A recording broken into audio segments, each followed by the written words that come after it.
Hi everyone, it's your girl Murray Hilda, and I'm really glad to be here once again. I know it's been a while since I posted my first video, but you know what?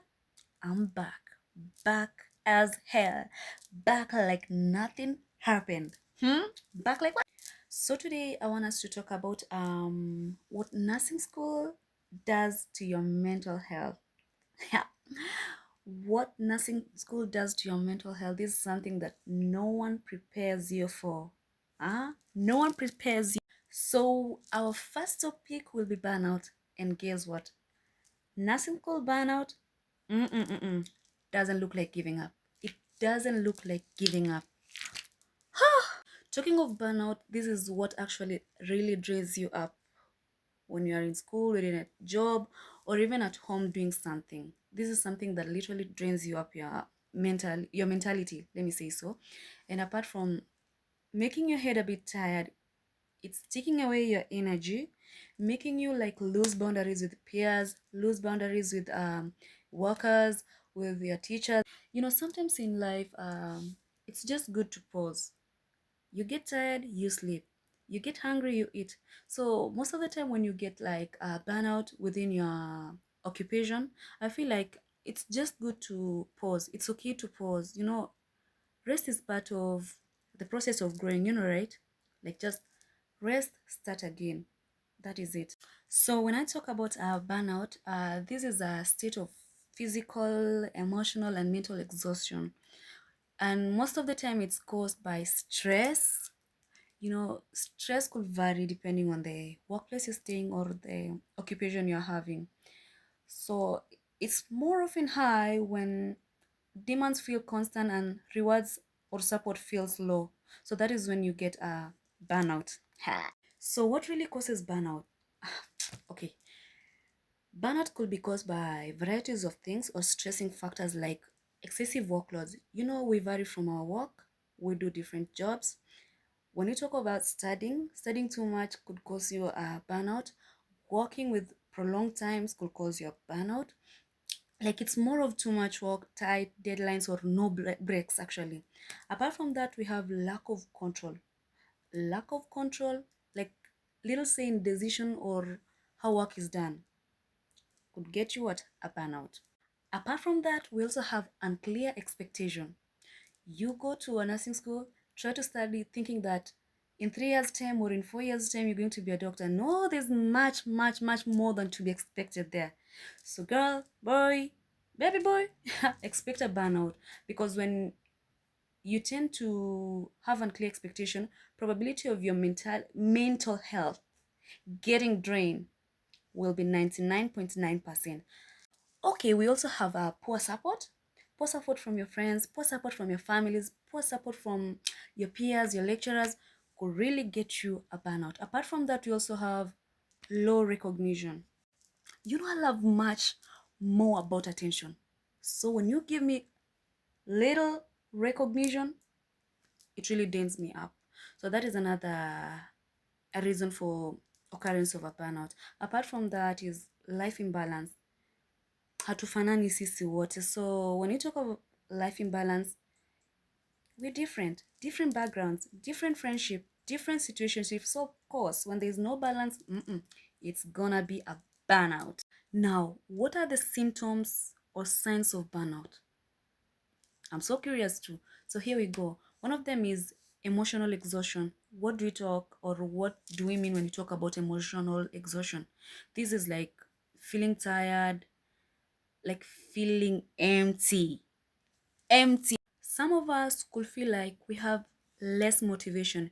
You tell someone it's 8 already, you have to be at job. It's 6:30 already, you have to be at school, and someone is telling you, nah, I'm not doing this today. I'll just get there by 10.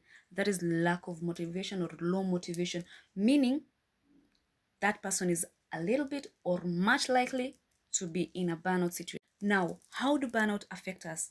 How does it really um, affect our daily lives or our daily way of living? How does it actually retract us back to our normal ways of living? First, it leads to poor performance.